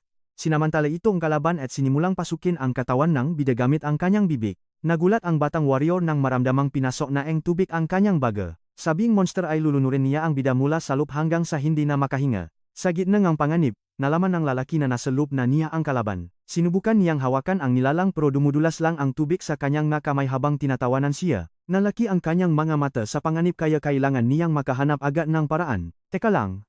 Pay attention tayo, ito na ang simula ng gulo. Ang tatlo pang element ay lightning, earth, at wind na bumubuo sa ninja power. Nagigising ang nga elementong ito pagkatapos and training, gaya ng bihirang elementong smoke na lumalabas minsan. Ang smoke style ni Hattori ay variation lang pala ng malakas na fire style. Pero sa nakaraang buhay ni Goku, hindi kailanman nagising ang kanyang elemental ninjutsu. Naging pinakamalakas lang siya gamit ang physical enhancement at basic na suntukan. Sa madaling salita, ginagawang sandata ni Goku ang sarili niyang katawan kaya problema kapag tubig ang kalaban. Tuwang-tuwa ang monster dahil alam niyang lamang na lamang siya sa laban. Alam ng kalaban na dehado ang bida sa labanang ito. Patuloy itong pumasok sa katawan ng hero na hirap ng huminga dahil sa tubig na bumabara sa lalamunan. Tumawa ng malademonyo ang monster at sinabihan ang batang warrior na sumuko na. Pero hindi pa tapos ang bida at biglang naglabas ng asol na enerhiya. Napuno ni Gekurienchang gana yang gikamawa chichinuong gagibong lakas sa isang gipunto. Sumigaw siya at sinuntok ang pader ng banyo hanggang sa tuluyan itong mawasak. Nagulat ang water monster at hindi maintindihan ang ginagawa ang bida habang tumatalsik siya palabas sa madilim na kalsada. Ubo ng ubo ang lalaki habang sinusubukang huminga. Naguluhan ang nilalang kung bakit lumabas pang ang bahay ang bata. Akala niya ay desperado na ang bida o baka tuluyan na itong nabaliw dahil sa matinding ulan. Ngiting tagumpay na ito watch closely, may matinding plano siya. Kahit hirap magsalita, sinabi niyang lumabas siya para lang talaga sa kanyang kalaban. Nagbabala siya na kung gusto pang tumakbo ng monster, ito na ang huling pagkakataon niya para gawin iyon. Akala naman ng monster ay namamakaawa na ang bida sa parang ito. Nagalit ito sa lakas ng loob ng bata na paksabihan siyang tumakbo. Sumigaw ang water monster na minamaliit lang daw siyang bida at lalo pang hinikpitan ang kanyang pag-atake. Ayaw nitong umatras at mas lalo pang pinuno ng tubig ang katawan ni Goku. Idinura ang dating warrior ang tubig habang pilit na inaalis ang nilalang sa kanyang lalamunan. Sinabihan ngang monster ang hero na mamatay na lang sa suffocation hanggang matapos. Nakangiting pinanood ng nilalang ang bida habang naglalabas ito ng malakas na aura. Biglang tumalon ng napakataas ang lalaki mula sa lupa at lumipat patungo sa maulang langit palayo sa halimaw. Tuluyan nang nalito ang monster sa kung ano ang binabalak ng bida. Hinawakan niya ang kabol, trust me? Ayaw niyo itong mames. Tumingala yung monster at nagtataka kung ano ba yung hawak ng batang warrior na yun. Narealize niyang powerline pala yun at shock na shock siya sa trip ngang kalaban niya. Desperadong sumigaw yung water enemy na takalang at wag niyang gagawin yung balak niya. Bridge sa tusamahan niyo ko panorin kung sino ba talaga ang mas matibay sa kanilang dalawa. Tinipon niya ang kuryente sa mga kamay niya at nahanda para sa isang wasakan na atak. Isang malaking kuryente ang biglang bumalot sa katawan ng ating hero at ng water creature. Napasigaw sa sakit yung monster nung matamaan ng malakas na enerhiya. Ramdam din ng bida natin yung kuryente pero nanatili siyang matatag para ituloy lang ang atake. Di naman alam ni Habari kung ano ang power line pero gets niya ang kalikasan. Naramdaman niya ang matinding kidlat na galing sa itim na kabel dun sa may post. Bridge 2 ngayon tutukan niyo to dahil dito na talaga magsisimula ang isa sa pinakamalupit na bakbakan. Namuti ang mga mata ng lalaki habang tinitis ang sakit at tinutuloy ang pag-channel and energy. Nababalot and asul na kidlat ang katawan niya at naging konduktor na siya and kuryente. Nailuan niya rin sa wakas yung tubig at natanggal ang creature na nasa loop niya. Tumalsik ang monster palabas sa katawan ng hero natin at bumaksak sa kuryenteng tubig sa sahig. Nakalutang sa ere yung dating warrior habang nagpupumiglas naman sa sahig yung water creature. Di na makagalaw yung kalaban at sinabing di na niya kayang i-maintain yung teknik niya kanina. Sa takot niya, narealize ng monster na kailangan na niyang tumakas at maging tubig ulit para makawala. Pero dahan-dahang lumapit ang bida natin sa paddle kung nasaan ang kalaban. Sa isang malamin na tingin, sinabi niyang tumitigil na ang ulan at tapos na ang oras ng halimaw. Nataranta yung water creature nung makitang palapit na ang batang warrior na may electric aura. Hinawakan ng mahigpit ng bida natin ang dila ng monster habang nanlilisik ang mga mata sa galit. Sa isang mabilis na galaw, hinila niya ang dila nito at walang awang binunot. Seryoso ang mukhang hero habang sinasabing tapos na ang laro nito sa tubig ngayon. Tinipon niya ang kuryente sa kamao niya para ibigay na ang huling tira sa monster. Nagmakawa yung water creature at nakiusap sa bida na teka lang at wag muna siyang tapusin. Pero inulit lang warrior na tapos na ang laro at wala siyang gawa. Habang nagliliwanag ang kamao niya sa kuryente, naghanda na siya para tapusin ang laban ng tuluyan. Bridge 3 mukhang parehas tayong ang iniisip, wala na talagang kawala itong monster na to sa bida natin. Desperadong sumisiga, yung kalaban na tumigil na siya pero hindi nakatubili ang dating warrior at binitawan ang isang napakalakas na suntok sa katawan nito. Tumalsik sa ere ang katawan ng monster dahil sa lakas ng impact at nagsimula ng maghiwa-hiwalay. Pinatalsik pa ang bida ang water creature gamit ang isang malakas na finishing kick. Puting-puti na ang mga mata at wala ng buhay, talon-talunan na ang water monster. Di na makalaban ang enemy at unti-unti nang natutunaw ang katawan nitong tubig sa sahig. Nahulok ang goldfish at pinanut lang ito ng bida natin ng may pagod na tingin. Pinulot ang dating warrior ang palikpik ng goldfish at maingat itong hinawakan sa mga kamay niya. Malalim ang iniisip niya habang nakatingin sa palikpik at parang ninanamnam ang naging laban nila. Napatingin siya sa butas sa pader at nagsisi na nasira niya ang bahay na hindi naman sa kanya. Pagbalik sa apartment, naramdaman niya ang sakit sa buong katawan mula sa laban. Inisip niya na kahit malakas ang katawan niya, ramdam pa rin niya ang tinding ng kuryente. Swerte na lang daw siya dahil mahina yung kalaban niya sa mga lightning attack na yun. Narealize niyang kailangan pa mag-training dahil baka di niya kayanin kung totoong lightning user ang makalaban. Sa isang pagod na buntong hininga, alam niyang marami pang pagsasanay ang nahihintay. Binuksan niya ang pinto ng closet at nakita ang takot na babaeng may pulang buhok. Nagulat yung babae sa presensya niya at tumitik sa kanya ng may halong takot sa mata. Ngumiti ng dahan-dahan ang bida at sinabing wag mag-alala dahil safe na siya. Nakahinga ng maluwag ang babae habang may luhang pumatak mula sa kanyang mga mata. Napansin niya na sunok na pala ang magadamit magabatang warrior dahil sa kuryente. Nakaalala siyang nagtanong kung ano ba ang nangyari at sino yung monster na umatake sa banyo. Nakatiti lang ang dating warrior at di alam ang sasabihin sa takot na baba. Tinanong siya nito kung ano ba talaga ang nangyari at bakit puro sugat ang katawan niya. Bigla namang nawalan gang balansa ang babae at nahulok sa mga bisig ng bida dahil sa panghihina. Nabigla ang lalaki sa dikit nilang dalawa at hindi niya alam kung paano ba mag-react. Sabi ng babae na di niya kayang tumayo kaya makikisandal muna siya sa balikat nito. Kahit awkward, pumayag ang bida at inalalayan siya ng maingat para di masaktan. Habang hingal na hingal at namumula ang mukha, sumandal ang babae sa kanyang tagapagligtas. Bridge 4 hanggang dito na muna tayo at trust me, abangan niyo ang susunod na kabanata nito. Tara, samahan niyo ako panoorin ang mangkas na kwento na isang warrior na napatpat sa ating modernong mundo. Punong-punong ang pasasalamat ang kanyang mga mata habang dahan-dahang nakasandal ang kanyang ulo sa dibdib ng lalaki. Naka-freeze ang bida natin habang namumula ang mukha sa hiya, pero bigla niya itong binuhat palabas ng closet nang may sobrang pag-ingat at lambing. Sumigaw sa gulat ang dalaga sa ginawa ng lalaki at agad na nakiusap na ibaba na siya nito. Paliwanag naman ng warrior mula sa nakaraan, humihingi raw ito ang balikat kaya ito ang tamang paraan para tumulong. Dinala niya ang babae sa kwarto at dahan-dahang inihiga sa kama para makapagpahinga muna ang dalaga. Huminging ang tawat ang bida dahil tinawak niya itong mahina. Pero birong ang babae na mukhang lumakas naman ang lalaki sa laban. Nakangiti lang ang dating warrior habang pinakmamasdan ang dalaga, kampante na ligtas na ang kalagayan nito ngayong gabi. Kinagabihan, tinawagan ng ating bida ang kanyang tropa para i-report ang tungkol sa misteryosong water ninja na umatake. Sabi ang kausap niyang redhead, ipapaalam daw niya ito sa Ninja Union para magpadala agad ang isang recovery team. Habang nasa tuktok ng gusali, minamanmanan ng modern operative ang buong lungsod habang naghihintay ng mga utos. Nakpadala ang bida ang litratong suspect at tinanong kung ito ang killer. Sabing redhead, mahirap sabihin pero ninjutsu nito ang dahilan. Pinakita ng dating warrior ang goldfish at sinabing baka minamanmanan na sila ng kalaban noong laban niya kay Hattori. Ang konklusyon niya, sinundan siya ng halimaw pawi at nagabang lang ng tamang pagkakataon para sumugot sa kanila. Habang tinitignan ang goldfish sa loob ng aquarium, Naniniwala ang lalaki na ito ang pinaka-posibleng nangyari sa kanila. Sumang-ayon naman ang modernong ninja at sinabing kailangan talaga nilang imbestigahan at tanungin ng maigi ang suspect. Tutok lang kayo rito dahil dito na magsisimula ang tensyon.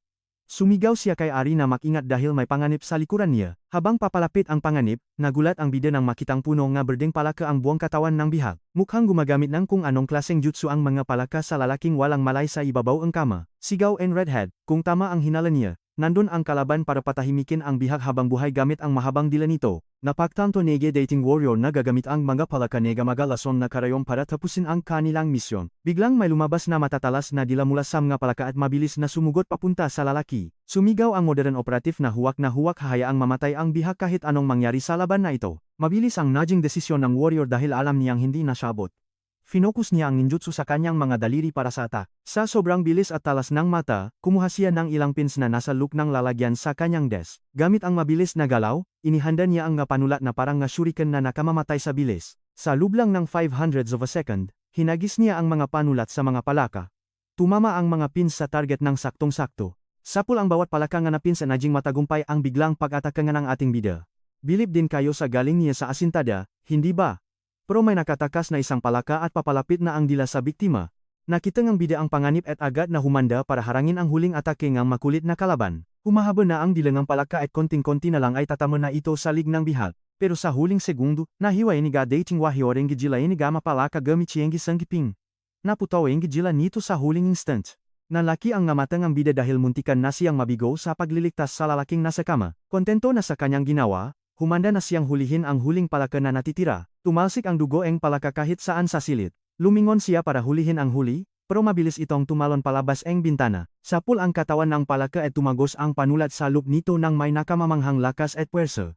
Tagli ang determinasyon sa kanyang magamata, humanda na ang dating warrior na habulin ang huling kalaban. Tumalon siya palabas ang bintana at sinubukang hulihin ang palaka bago pa ito makalayo.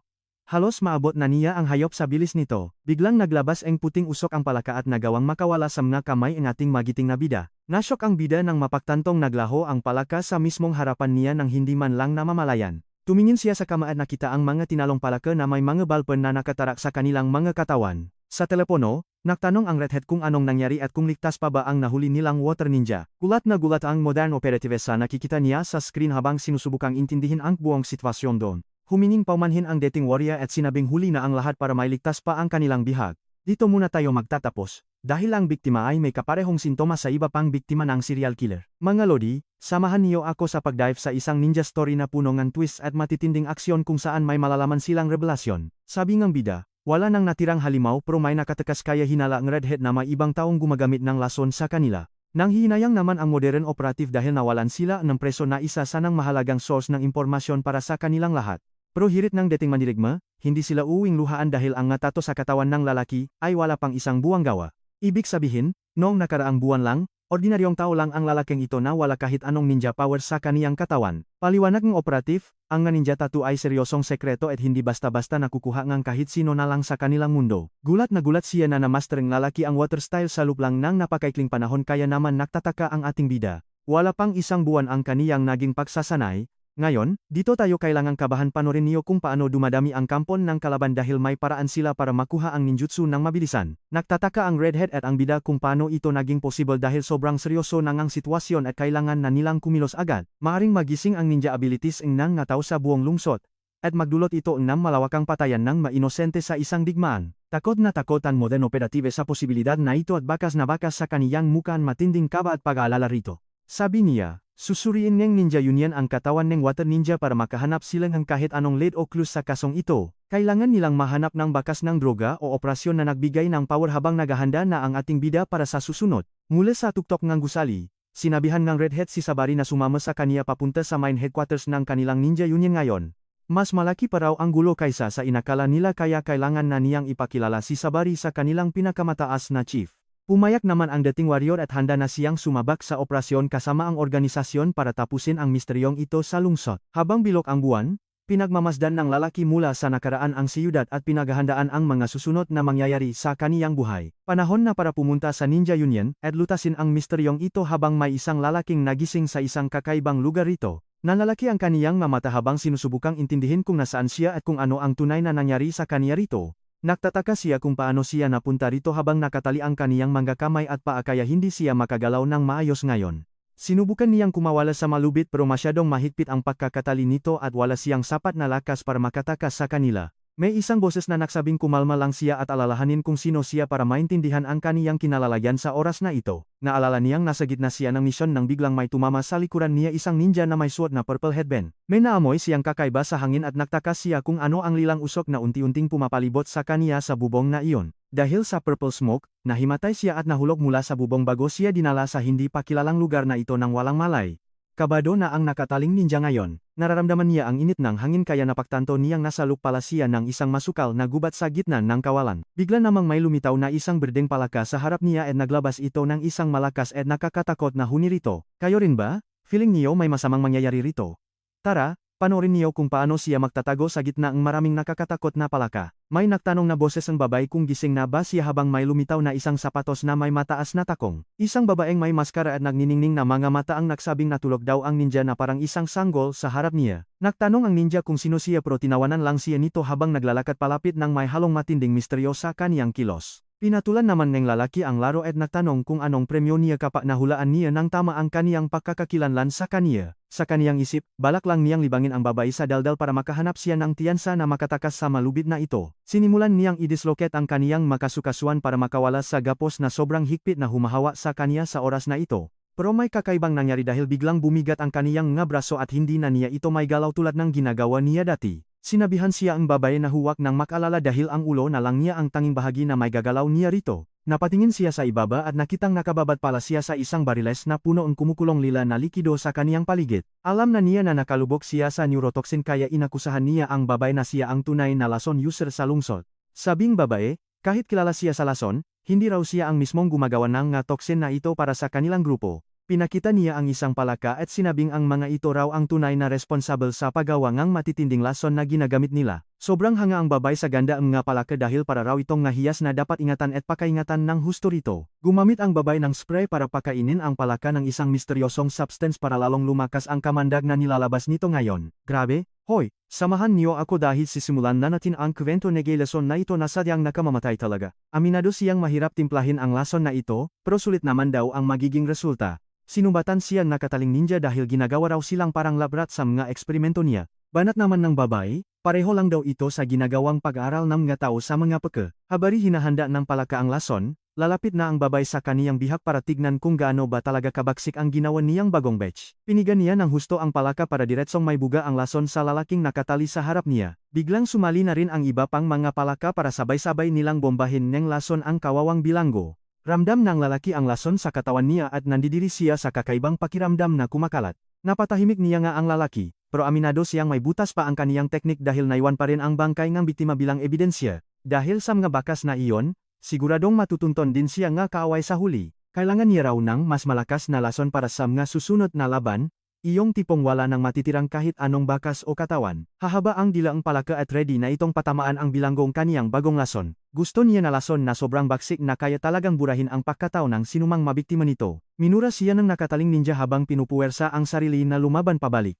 Sa pulang na mata nito, ilalabas niya ang kaniyang lakas at lalabas ang isang fire seal. Ginamit niya ang fire-style blazing fang para tuluyang makawala sa lason na kumakapit sa kaniyang katawan. Ngumiti lang ang babay at sinabing magpasalamat na lang siya dahil malaki ang tulong niya sa research. May lumitaw na bolang apoy at sinubukan ng ninja na umatake pabalik, pero mas mabilis ang dila ng palaka at sapul na sapul ang lalaki sa kaniyang no. Ngayon, tutukan niyo ito dahil magsisimula ng matunaw ang mukha ng ninja na parang mainit na kandila. Mapapasigaw na lang siya sa tindi ng hapdi habang unti-unting tinutunaw ng lason ang buo niyang katawan. Tuwang-tuwa ang babaeng nanunod dahil naging perpekto ang kinalabasan ng ginawa niyang bagong kamandag sa kaniyang harap. Tagumpay ang timpla niya at nakuha ang gustong resulta. Naglaho ng tuluyan ang katawan ng ninja at tanging mga damit na lang ang natira doon sa sahig. Sabi niya, ang kaniyang path of poison na raw ang pinakamalakas na ninjutsu sa balat ng lupa. Hinalikan niya pa ang palaka bilang pasasalamat habang tinitignan ng buong pamamalaki ang kaniyang nakamamatay na obra. Habang sa Tokyo Station naman, nakahanda na ang bida at ang kaniyang tropa sa misyon habang bumababa sila ng 180 metro sa ilalim ng lupa. Nakarating sila sa isang matanda at misteryosong templo na tago sa ilalim ng sibilisasyon at maingay na siyudad. Ito pala ang sikretong kuta ang pinakamakapangyarihan at kinatatakutang grupo ang mga ninja sa buong bansa. Alam kong nagtataka kayo kung bakit may ganitong kalaking mansyon sa ilalim ng lupa, at pati ang bida natin ay bilib din dito. May lumabas na babaeng nakakimono at sapatos na kahoy para salubungin ang mga bisita sa bukana ng templo. May bitbit siyang hawla habang binwelcome ang dalawa. Biglang nagsalita ang loro sa loop at sinabing hinihintay na nila ang alamat na si Habari. Nagulat ang ating main character dahil nagsalita ang ibon. Kaya agad na humingi ng paumanhin ang babay. Nagpakilala ang loro na siya si Banchawa, ang boss ng ninja, at gusto raw niyang subukan ang ating bida. Nanahimik na lang ang dalawa at tumitig ng seryoso sa lorong nagsasalita na nasa harap nila ngayon. Kaya niya raw manghiram ng mata at bibig ng nahayop. Ang babay naman ay si Shizu, ang tagapag-alaga ng mga hayop ng boss. Sabing tropa niya, lagi raw ginagamit ng chief ang nga hayop at hindi pa talaga nila nakikita ang tunay nitong anyo. Humingi ng dispensa ang loro dahil hindi muna niya mapapakita ang sarili niya at sana raw ay ayos lang ito. Naintindihan naman ito ang ating bida dahil ang pagpapakita ang tunay na mukha ay usaping buhay at kamatayan. Nagpasalamat ang loro sa pag-unawa ng batang mandirigma at handa na itong simulan ang kailangang test. Sumabat naman ang kasama niya at nagtanong kung anong klase ba itong test para sa kaniyang bagong kaibigan. Tiniyak niya na mapakakatiwalaan si Habari at hindi na kailangan ng test, pero giit ng chief. Hindi naman siya nagdududa, kailangan niya lang talaga ng sapat na impormasyon bago sila tuluyang kumilos. Paliwanag niya, dapat daw muna nilang malaman kung saang elemento na bibilang ang teknik ng ating bida. Kapag hindi raw nila alam ang level at elemento nito, hindi siya pwedeng sumama sa misyon. Pero pag-amin ng bida, wala raw elemento ang kaniyang ninjutsu. Sabing loro, alam na niyang walang kahit anong elemento ang taglay ngating bida. Sinimulan ng chief na isa-isahin ang 5 elemento simula sa fire style, hanggang sa water style na kabaliktaran naman ng apoy. Ang pangatlong elemento naman ay ang lightning style na kilala dahil sa bilis at tindiing lakas nito. Pangapat ay ang earth style para sa depensa at ang wind style para sa pag-atake. At diyan muna tayo magtatapos, dahil siguradong bitin kayo sa susunod na mangyayari. Samahan niyo ako sa kwentong ito kung saan naging pinakamalakas si Goku kahit walang elemento. Kitang-kita ang lodi nating si Goku sa gitna ng tamba na tinalong mga kaway. Umabot ang alamat niya sa modernong panahon pero nasa katawan na siya ni Hibari. Seryosong nakatiti ang bida sa loro at mukhang ready na sa bakbakan. Sabi ng boss chief, dahil bago na ang katawan niya, baka may bagong potensyal na siya. Nagulat ang tropang pula ang buho at inamin na hindi niya naisip ang posibilidad na iyon. Paliwanag ng dating warrior, ang ninjutsu ay kapangyarihan ng kalikasan, kaya kung magbabago ang katawan, pwedeng magiba ang elemento nito o may magising na bago. Biglang maitim na pusa at seryoso itong tiningnan ng caretaker. Sinindihan na ang kandila, at ang test para malaman ang elemento ng bida ay mag-uumpisa na. Tinanong Noro ang batang mandirigma kung ayaw ba nitong malaman ang bagong element niya. Lumapit ang itim na pusa dala ang kandila, at sabi ng chief ay sabay nilang alamin. Lahat ay kuryosong nakabantay sa bida para malaman ang resulta nito. Bantayan niyo ito, dahil magsisimula na ang mahiwagang ritual sa apoy. Ito ang paraan para malaman ang tunay na lakas ng bida. Sa isang malaking hall, nakaupo na ang bida sa harap ng kandila. Nakamasid lang sa malayo ang pula ang buho at ang caretaker habang tahimik na nagsisimula ang test. Habang nakapikit ang mata, na-focus ang lodi natin sa apoy ng kandila at sa kanyang sarili. May ginintuang alikabok na lumabas sa kanya at tumayo ang buhok niya sa lakas. Hangang-hanga ang modernong operative sa nakikitang power and kanyang kaibigan. Pinagsama ng bida ang kanyang nga kamay na parang nagdarasal at mas lalong na-concentrate sa ritual. Naksimula na siyang humawa ng kahan sail na siyam na pantaksimula sa sail na rin. Sumunod ang sala na piyo habang tinutuloy ang sequence. Ang susunod ay Tito, Shia, Kai, at Jin, na ginawa niya ng mabilis at swabe. Ito raw ang mga-basic na sail na ginagamit para mahasa ang skills ng isang ninja. Ang susunod na sail ay Zai, na ginawa niya habang nakasara ang makamay at magkakasalikop ang daliri. At sa huli, ang Zen seal na nakaturo sa itaas. Sa pagbuangang siyam na pantik, magigising niya ang natutulok na kakayahang ninja sa kanyang katawan. Bilib na bilib ang tropa nang makitang parang diamanteng kumikinang ang ninjutsu ng kanyang kaibigan. Isang gintong aura ang bumalot sa bida at napuno ang buong silid ng matinding enerhiya.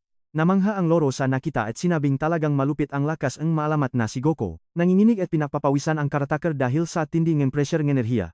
Nanlilisik ang kanyang mata at tila nahirapan sa sobrang lakas ng bida. Sinabihan siya ni chief na ipikit ang kanyang mata at huwa piliting tiisin ang aura. Patuloy pa ring nanginginig ang babay at mukhang hihimatay na dahil sa tindi ng ninjutsu.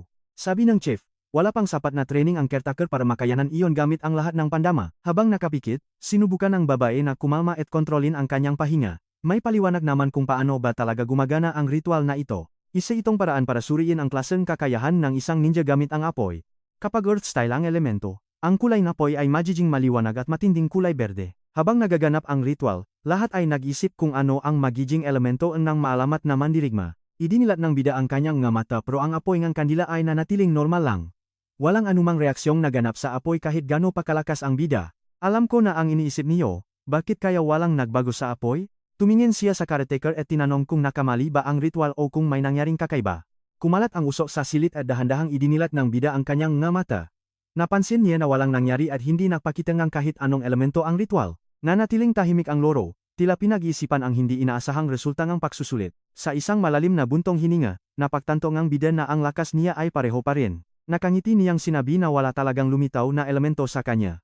Gulat na napasigaw ang dalawa niyang kasama. Hindi makapaniwala sa nakita, tumayo ang bida at sinabing hindi naman hadlang ang kawalan ng elemento. Nagreklamo ang modernong operative dahil excited pa naman siyang makita ang resulta ng test na ito. Tahimik lang na nagmamasid ang loro at mukhang may malalim na iniisip tungkol sa nangyari.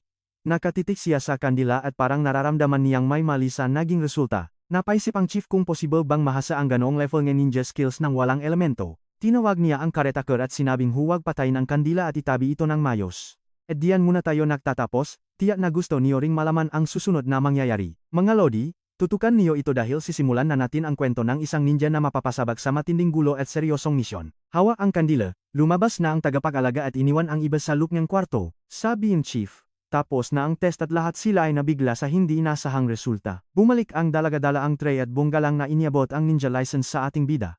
Seryoso itong tiningnan ng dating warrior dahil alam niyang mabigat ang responsibilidad nito. Sabi ni Chef, pwede na siyang gumamit ng ninjutsu sa lungsod basta huwag lang siyang magpapakita sa publiko. Dagdag pa niya, ipakita lang daw ang license kung may union member na magduda sa kanya. Sabi ng loro, dumating na ang autopsy report para sa water ninja. Nakita sa report ang tattoo at mahalagang impormasyon tungkol sa kanya. Gulat na gulat ang bida at ang Reddit dahil ang bilis dumating mega impormasyon. Iniabot ng caretaker ang isang scroll sa bida at sinabing nandun na ang lahat ng detalye. Kinuha niya ang scroll at agad na nahandang basahin ng maigi ang lahat ng nakasulat doon. Iniisip ng Redhead kung nandun na ba ang clues tungkol sa lason. Ngayon, opisyal ng ninja ang ating bida. Sabing dating warrior, gagamitin niya ang kanyang lakas para sa kapayapaan dahil iyon naman talaga ang buhay niya. Sa labas ng eskwelahan, tiningnan ng magkaibigan ang gravity building habang naghahanda para sa kanilang hinaharap. Naglalaro ng fidget spinner, ang Redhead habang nag-iisip. Inamin niyang nabigla siya, sa mga revelasyon na nakasulat sa scroll tungkol sa kanilang nga kalaban. Nakatingin ang bida sa bintana ng school, pinapanood ang mga estudyante at teacher sa kanilang daily routine. Dito niyo makikita ang panganib, dahil baka nagtatago lang pala ang poison user sa mismong eskwelahan. Nagvapo ang operative at nagbuga nga makapal na usok. Mahirap man daw paniwalaan, pero ang lahat ng ebidensya ay tinuturo na nandun nga ang kalaban. Sa isang mabilis na galaw, sinunok niya ang scroll para tuluyan itong mawala at walang maywang bakas. Sabi ng dating warrior, dahil inataka ang bahay niya. Alam ng kalaban kung ano ang itsura niya. Sumangayon naman ang Redhead, laking dehado daw nito para sa bida at sa kanilang misyon. Pero nakangiting hinamon ng bida ang makalaban dahil handa na siya. Naglakad na ang makaibigan sa schoolyard para hanapin ang salarin na gumagamit ng lason. Mula sa malayo, isang misteryosong nakamaskara ang nakatitik sa kanila habang nakangiti ng nakakatakot. Mukhang may pinaplano na itong masamalaban sa dalawang ninja nating bida. Sa loob ng classroom, may aninong nakangiti sa madilim na bintana. Paakyat na ang dalawa sa hagdan na punong graffiti. Nagtataka ang kaibigan ngang hero kung paanong nandun ang kalaban gayong na-check na niya ang lahat. Napagtanto niya na ang poison user na ito ay nasa ibang level talaga kumpara sa kanya. Nag-flashback ang kwento sa isang city park kung saan kakain na sana ang ating bida ng kanyang baong kanin at karne. Habang nakaupo, naisip niya na hindi niya akalain na makakakain siya ng ganitong kasarap na karne at kanin. Pagkatapos, izinubo niya ang karne at naman hanggang simple pero sobrang sarap na pagkain na yung. Alam niyo ba ang feeling na sobrang sarap ngang kinakain mo? Ganyan ang bida natin ngayon, feel na feel ang bawat subo. Natawa na lang ang Redhead sa reaksyon ng tropa niya. Pagkatapos kumain, tinanong na niya kung ano ang nakasulat sa scroll. Pinaliwanag ng Redhead na isang normal na tao lang pala ang water ninja nun. Tahimik lang na nakikinig ang dating warrior sa bawat impormasyon na nakuha mula sa report. Ang nasa litrato ay isang kalbong lalaki na si Shitashi Shizuku. Dating empleyado na may record ngang krimen pero mahal ang kanyang nga isda. Sabi sa scroll, kinuha at inaalakan na ngayon ng chief ang makaista na lalaki. Natutuwa ang bida na malaman na ligtas ang nga isda at nakpatuloy lang siya sa pakikinig. Sinabi ng kaibigan niya na may nakitang bakas ngang turok sa katawan ng lalaki. Pagkarinig nito, nanlaki ang mata ng bida dahil naramdaman niya ang panganib. Sigaw ng Redhead, sigurado daw na konektado ang biglaang paglakas ng ninjutsu sa turok na iyon. Sabi pa niya, ang pinakamatindi ay nahanap na nila kung saan galing ang mga karayom. Mukhang ang nakarayom na ito ay ginawa para sa isang masamang layunin. Ginamit ng chief ang mahayop para i-track ang delivery ng nakarayom. Isang agila ang lumipat para sundan ang bakas na iniwan ng mga ito, at laking gulat ng lahat. Ang delivery ay sa mismong school kung saan sila nag-aral. Naintindihan na ng bida ang buong kwento at dito na natapos ang kanilang pag-usap-sapak. Balik sa kasalukuyan, pumulot nga nga ang dating warrior at nagsimulang mag-isip ng malalim tungkol sa misyon. Ngayon, samahan niyo ako sa pag-abang kung ano ang mangyayari dahil siguradong magiging madugo ang laban na ito. Samahan niyo ko, silipin natin ang main character nating may hawak na sanggalang laban sa kaaway. Nakangiti pa ang Lodi niyo habang tinatawag itong secret weapon niya. Pumasok na sila sa school para hanapin ang kalaban, pero babalang tropa niya, alam na nga ito ang mukha nila. Sabi niya, mag-ingat sa kahit kaninong lalapit sa kanila sa loob ng school. Sa hallway, nagchilyan ang mga girls at gusto pang mag-TikTok kasama siya. Bilib sila sa pagpapatumba niya kay Kumazawa, pero gulat ang redhead kung paano nila nalaman ang tungkol sa away na iyon.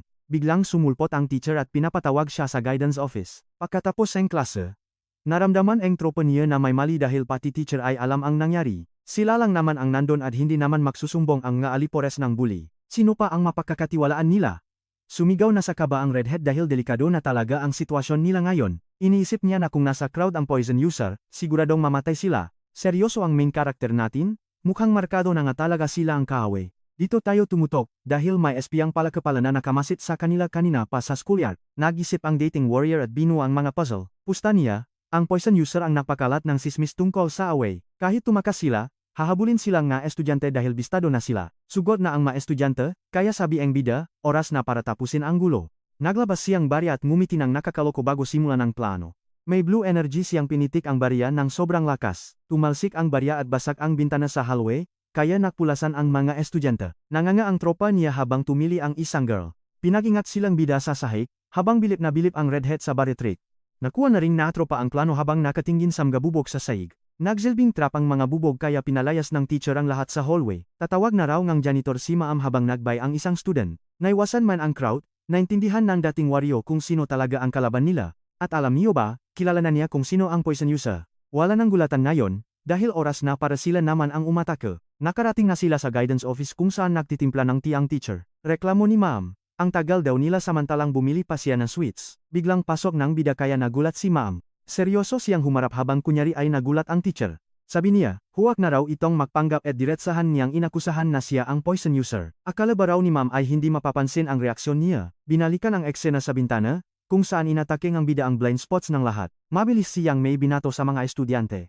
Ginamitan niya ng maliliit na wooden needles ang lahat ng nasa hallway. Safe naman ang nakarayom dahil sobrang liliit nito. Si Maam lang ang tanging nakailag dahil sa reflex niya, kaya huli na siya sa akto. Ang makarayom ay basic weapon lang ng isang ninja. Hindi ilag ang normal na teacher, kaya biglang tumawa ng nakakatakot ang kontrabida. Lumabas na ang tunay na demonyo niyang mukha. Aminadong huli na siya, kaya gamit ang pen ay lalaban na siya ng todohan. Siya pala ang utak sa likod ng mga gulo sa buong lungsod. Hanggang dito na lang muna tayo, dahil sisiguraduhin ng ating bida na tapos na ang laro. Samahan niyo ako dahil sisimulan na natin ang kwento kung saan tatawa-tawa lang ang lola niyo habang nakpapalit ng anyo. Seryoso lang ang tingin ni bida at handang-handa na siyang makipagsabakan sa kahit anong mangyayari sa harap niya. Bigla siyang sumiga at pinunit ang damit para ipakita ang dalawang scorpion tattoo. Alam ni bida na marka ito ngang isang shinobi. Pagkatapos nun, nagsimulang bumaluktot ang katawan niya sa isang napaka-weird at nakakatakot na paraan. Tuloy ang transformation at nabali ang buto niya sa posisyong hindi makatao. Binalot siya ng kulay purple na usok hanggang matapos ang lahat. Naging itim na ang suot niya, at biglang naging mas maton, at palaban ang hubog ng katawan ng bruhang ito. Halata ni bida na transformation technique ang gamit niya. Siguradong isa itong veteran na ninja at delikadong makabangga sa isang labanan. Sa talas ng tingin ni bida, alam niyang hindi biro ang level ngang kalaban na kinakaharap niya ngayon. May puting maskara na siya ngayon at ang dating maikling buhok niya, naging mahaba at kulay pula na. Napakilala siya bilang Moka, ang ninjang napanggap na teacher.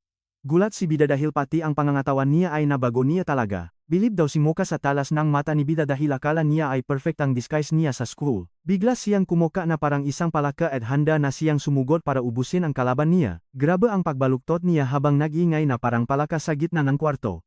Sa isang sigaw, sumugot siya sa bida sa bilis na nakakalula. May asul na aura sa likni bida at humanda na siya sa bakbakang magsisimula na sa loob ng kwarto. Tutok lang kayo dito, dahil magsasagupa na ang dalawang ninja sa isang matinding bakbakan. Ngiting demonyo ang kalaban habang seryoso lang ang bida sa harap niya. Sinubukan niyang sipain ang kalaban pero hinarang ito gamit ang buntot niyang parang isang latigo sa tulis. Sa isang mabilis na galaw, iniwasan niya ang atake at biglang napunta sa likuran ng ating batang warrior. Bakbakan sila sa bilis na hindi makita ng mata at lalong nagiging delikado ang bawat galaw nila sa loob. Pero teka, laking gulat ni bida nang makita ang hawak nito. Isang injection na may mahiwagang berdeng likido sa loob nito. Sumugot siya dala ang hiringgilya at pilit na itutusok ang lason na iyon sa katawan ng ating bida. Sabay nito, Humaba ang dila niya at may lumabas na palaka sa bibig para umatake. Nag-backflip si bida sabay tapon ng nga traps sa sahig para depensahan ang sarili. Napansin ni bida na kakaiba at sobrang gulo na style na pakikipaglaban nito para lalo siyang gumalito. Alam niyang bawal siyang makpabaya kahit saglit dahil isang kaskas lang, siguradong katapusan na niya agad. Inis na inis ang kalaban dahil sa pag-iwas niya. Pero rumesbak si bida at tinamaan ang ninja ng isang mabilis at swabang atake. Napatingin siya sa kamay niya at nakitang basak na ang hiringgilya at tumatapon na ang lason sa sahig. Sabi ni bida, napansin niya agad ang delikadong bitbit nito habang nakpapalitan silang nga suntok kanina, kaya sinamantala niya ang pagkakataon para basagin yun gamit ang balpen niya.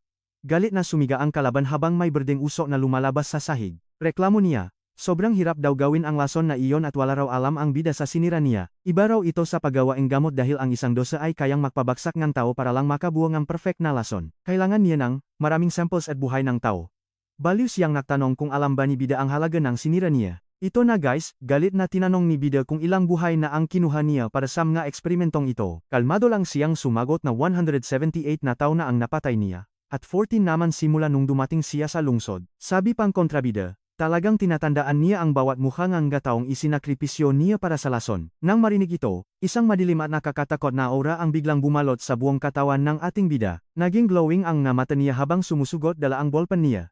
Biglang lumabas sa screen ang pangalan ni Amami Yui habang nakangiti. Sinakal siya ni bida at madiing tinanong kung isa ba ang babaeng iyon sama naging biktima niya. Nakatutok ang ballpen sa lig niya at mas lalong naging intense ang tensyon sa pagitan ng dalawang ninja. Tinanong niya kung nasaan ang babae, pero ngumiti lang ang bruha.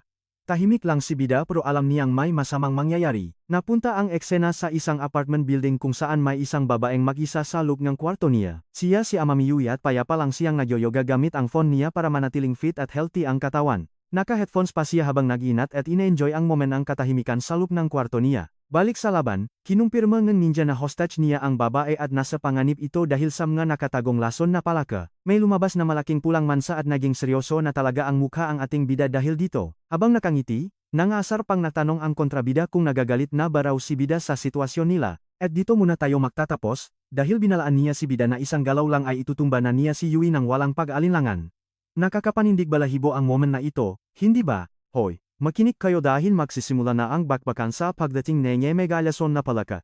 Tulolawi ang palakang ito sa kisame habang ang bida natin ay nakatayo lang at hawak ang balpen niya na parang walang kaalam-alam sa gagawin. Ang klawe niya megapalaka ay tumutulo sa sahig at naglalabas negadilaw na usok dahil sa tindi nega asido. Lumapit ang kontrabida at tinanong ang bida kung gulat ba siya sa napakalupit niyang patibong. Ginamit niya ang kaniyang ninjutsu para itago ang mga palaka at nakabang ng tamang tiempo. Nakangiti pa siyang nagmamayabang na magaling magtago ang mga ito. Binantaan niya ang bida na kung ayaw niyang mapahamak ang babae ay magpatalo na lang siya agad. Sabi ngang bida na nandaraya lang siya gamit ang isang hostage para manalo. Aminado siya na diskarte raw talaga ito nga ninja pro kampanta siyang hinamon ng ating bida na sige subukan mo lang kung may mapapala ka talaga. Nagulat ang ninja sa sagot niya at nanlaki ang nga mata nito. Natulala siya sandali dahil hindi niya maintindihan kung bakit napakalakas ng look ng bida. Galit na galit siya sa kapal ng mukhang bida.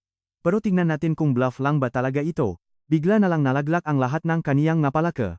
Pero wala siyang paki at sumigaw na ituloy ang pag-atake para tapusin ang bida. May kasamang nakatakot na ngiti habang patuloy siyang nagutos sa kaniyang nga misteryosong alaga. Inutusan niya ang napalaka na gamitin ang kanilang nga dila para wasakin ang lamang look ng bida sa isang malupit na paraan. Paulit-ulit siyang nautos na tapusin na ang bida ng walang awa.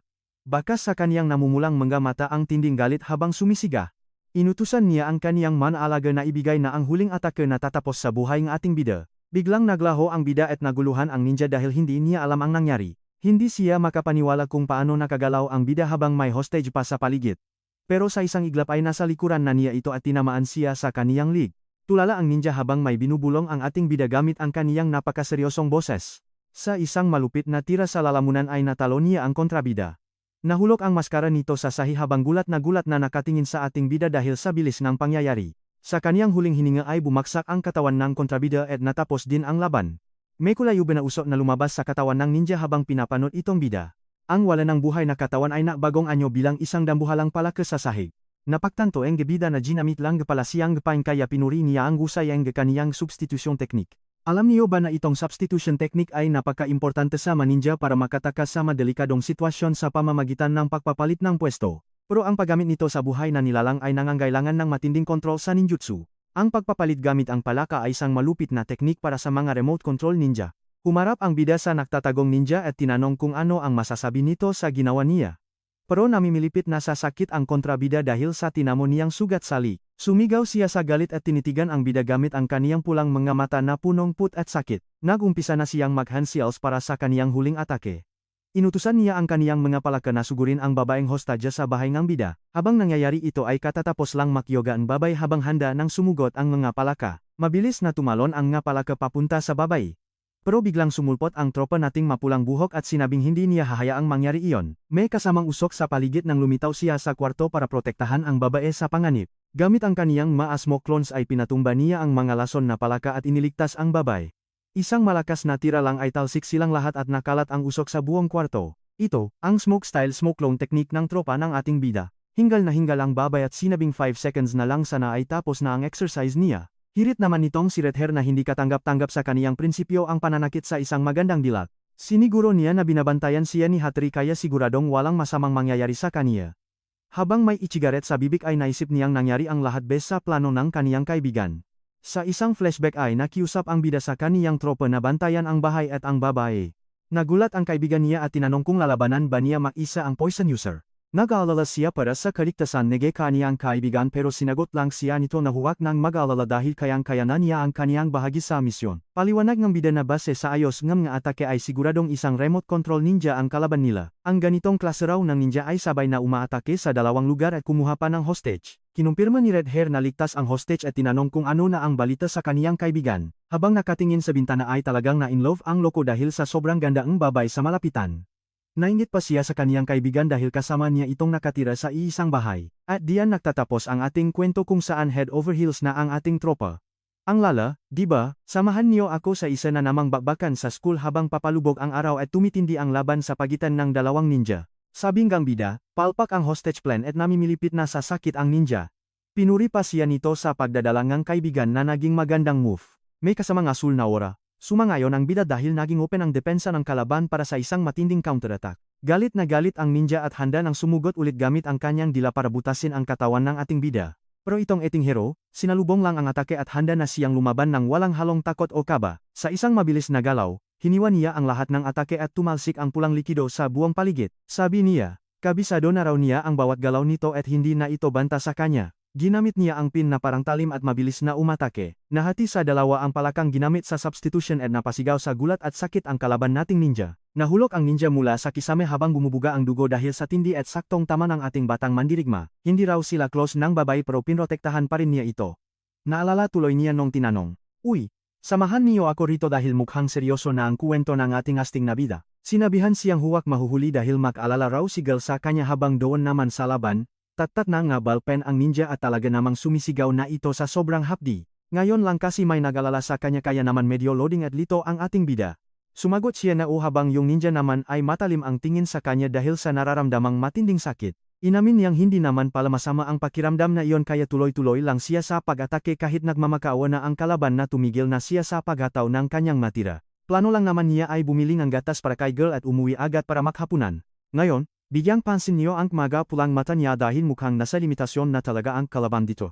Sabing bida ay tatapusin na niya ang laban dito pero mukhang may binabalak pa itong kontrabida para baliktarin ang sitwasyon habang ngumingiti pa ito ng nakakaloko sa gitnang hirap. Hawa na niya ang mga pins para sa huling tira at tapusin na ang laro. Pero biglang nanigas ang katawan niya dahil pala sa isang lason na hindi man lang niya napansin kanina habang nakpapalitan silang nga suntok at sipa sa gitna ng labanan. Nakabaliktad na nakatingin sa kanya ang ninja na may kasama pang nakakaloko at matagumpay na ngiti. Tinanong siya kung anong nangyari sabay tingin ng mababa na parang wala lang siyang kwenta rito. Kayo, sa tingin niyo ba makakaalpas pa ang ating bida? Mukhang dito muna natin iwan ang bagbakan nina Brett at Rookie para malaman kung sino ang tunay na swerte. Handa na ba kayo? Sumigaw siya na simula na raw ng totoong show ang kanyang Path of Poison. Samantala, silipin natin ang girl na ito na inip na sa bintana dahil ang tagal ng bida, habang balisang nakatitik sa kawalan at naghihintay ng anumang update para sa kaibigan niya. Feeling niya dapat ay nandito na ito at aminin niyo, halatang lutang na siya sa kaba.